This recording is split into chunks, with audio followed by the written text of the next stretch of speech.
شروع کرتا ہوں یشوع ہمشیح کے نام سے جو بڑا مہربان اور نہایت رحم کرنے والا ہے، جس کے آگے ہر ایک گھٹنا جھکے گا، خواہ آسمانیوں کا ہو خواہ زمینیوں کا، خواہ ان کا جو زمین کے نیچے ہیں۔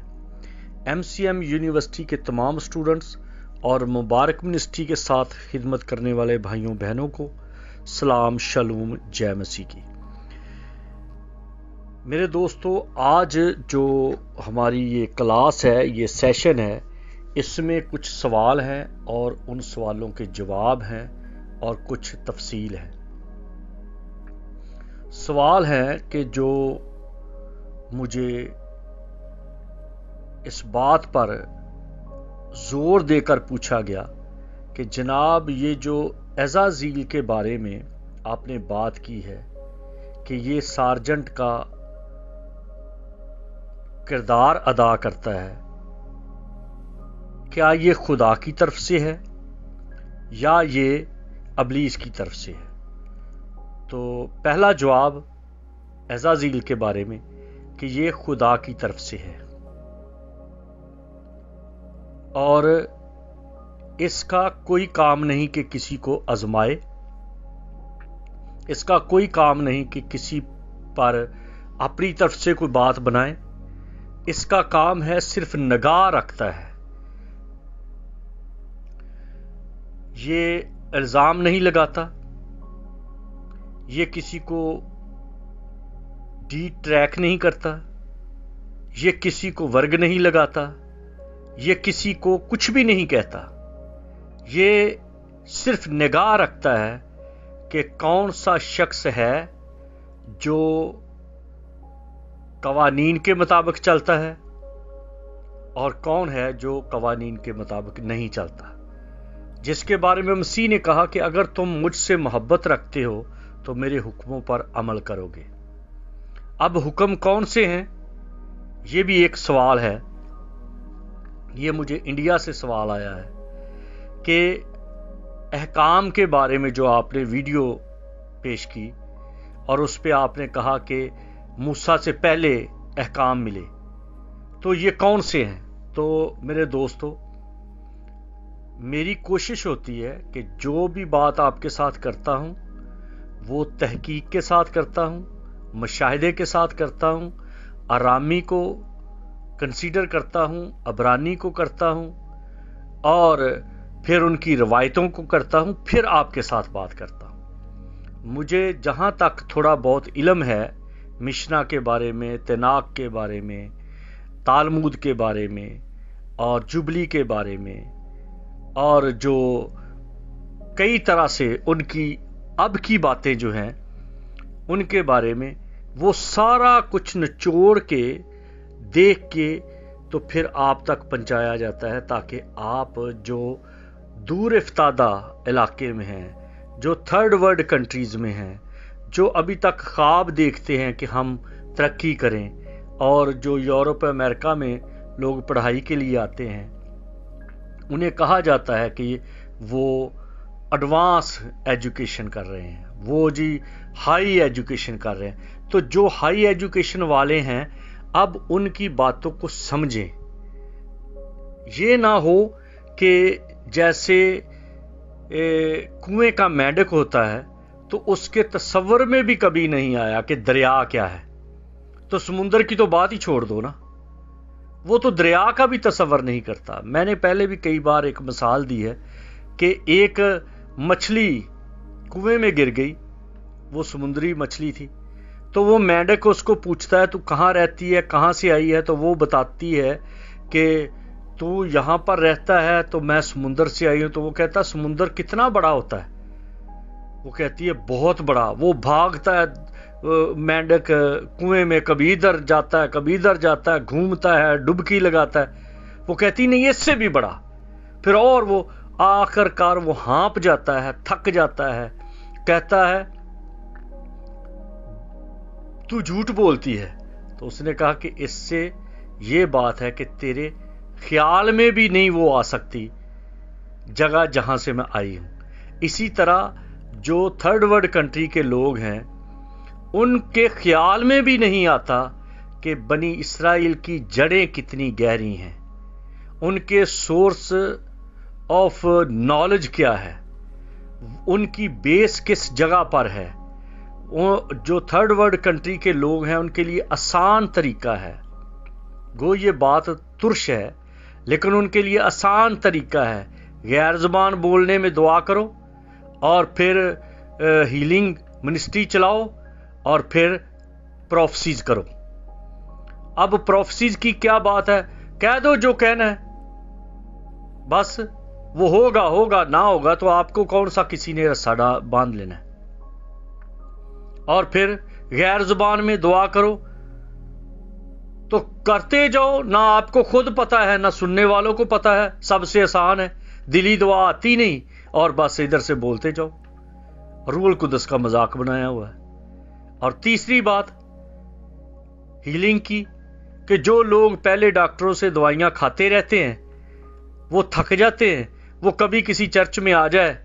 تو آ گیا تو کسی نے ہاتھ رکھا اور وہ ٹھیک ہو گیا تو کہہ دیا جی اس کے ہاتھ، حالانکہ وہ جو پہلے اتنی دوائیاں کھا رہا تھا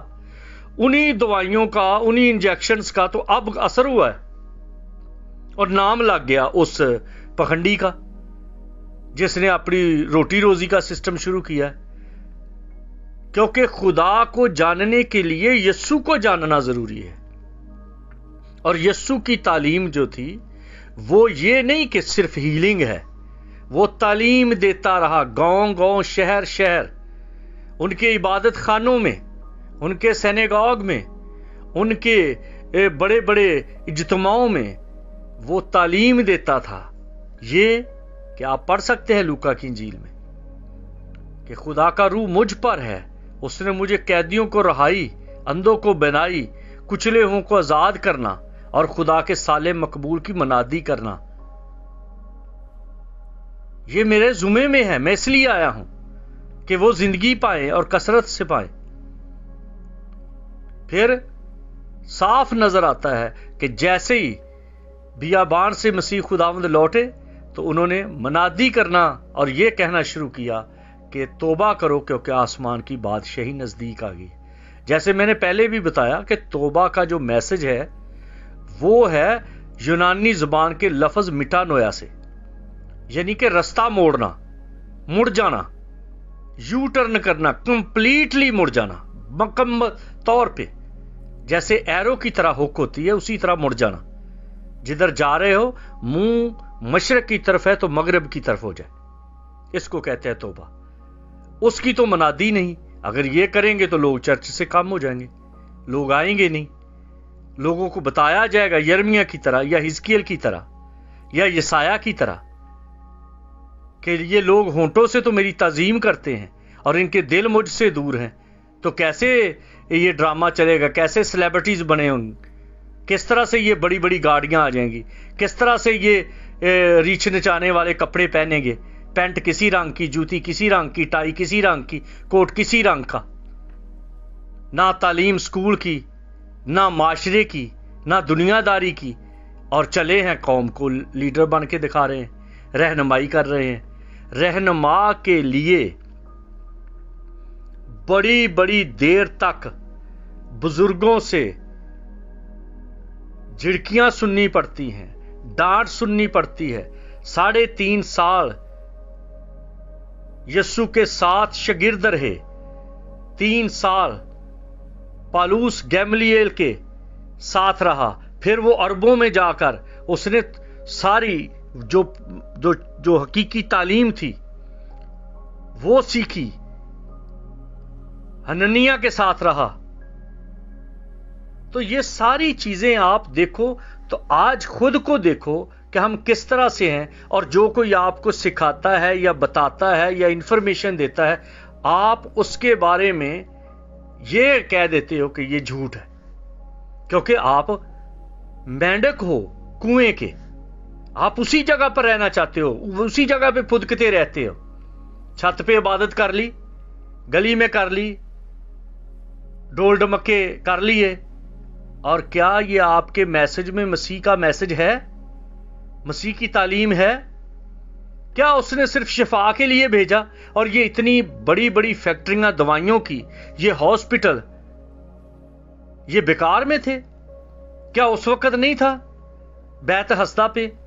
وہ بھی تو بیت ہسدہ، بیت کا مطلب ہوتا ہے گھر، ہسدہ کا مطلب ہوتا ہے مریضوں کا گھر، جسے انگلش میں کہتے ہیں ہاسپٹل، جسے عام فہم طور پہ کہتے ہیں بیمار خانہ، جہاں بیمار رہتے ہیں۔ تو بھائی تھوڑے سے نکلو، اور اگر آپ کے بس میں ہی نہیں ہے تو بس پھر رہو۔ اب آگے جو بات ہے کہ عزازیل کا جو کردار ہے وہ کس طرح سے ہم کہتے ہیں کہ وہ فتویٰ دیتا ہے۔ فتویٰ قانون کے مطابق ہوتا ہے، کوئی وکیل کسی کو فتویٰ نہیں دیتا، وکیل پروو کرتا ہے کہ جی یہ غلط پکڑا گیا ہے،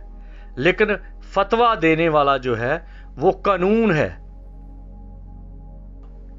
قانون اس کے بارے میں کہتا ہے کہ جو کچھ کلام مقدس میں لکھا گیا ہے، یشوع کی کتاب میں، کہ یہ شریعت کی کتاب تیرے منہ سے نہ ہٹے، تجھے دن اور رات اسی کا دھیان ہو، تب ہی تجھے اقبال مندی کی راہ نصیب ہوگی اور تو خوب کامیاب ہوگا۔ یہ شریعت کی کتاب، یہ موسیٰ کی کتاب نہیں ہے، یہ شریعت کی کتاب آدم کی ہے، یہی سیت کی ہے، یہی آگے چلتی آئی ہے، اور یہ نوح تک آئی، اور نوح نے وہی سب کچھ ابراہیم کو دیا، اور ابراہیم نے وہی سب کچھ اپنی اولاد کو دیا، اسحاق کو، اسحاق نے وہی سارا کچھ یعقوب کو دیا، یعقوب نے وہی سب کچھ اپنے بیٹے یوسف کو دیا، اور یوسف نے وہی کچھ 1700 سال مسیح سے پہلے اس نے سارا کچھ مصر کے خزانوں میں رکھا، اور جب موسیٰ کا ٹائم آیا تو موسیٰ نے وہی سارا کچھ اپنے ہاتھ میں لیا اور اسی کو چھان کر، ترتیب دے کر، نیٹ کر کے آپ تک پہنچا دیا۔ اور وہی خدا جو ایلون گاڈ ہے، وہی جو ایلوہیم خدا ہے، وہی جو ادونائے ہے، وہی جو یہوہ ہے، اسی نے وہی چیزیں آپ کی ضرورت کے مطابق آپ کو دے دی، ورنہ یہ موسیٰ کے احکام نہیں ہیں، یہ ایوا ایل کے ہیں، یہوہ خدا کے ہیں، یہ وہ خدا ہے جو عدن میں آدم کے ساتھ رہتا تھا۔ اور جب عزازیل آپ کا مچلکا بناتا ہے، آپ کا چلان بناتا ہے، آپ کے بارے میں بتاتا ہے کہ اس نے یہ غلط کیا ہے، تو فیصلہ جو ہے وہ یسوع کا ہے، اور آپ کی وکالت روح القدس کرتا ہے، روح القدس شفاعت کرتا ہے، روح القدس آہیں بھرتا ہے، اور پھر روح القدس اس بات کے بارے میں، یہی تو تثلیث کا رنگ نظر آتا ہے، گو وہ ایک ہے لیکن اس کے 3 کردار ہیں۔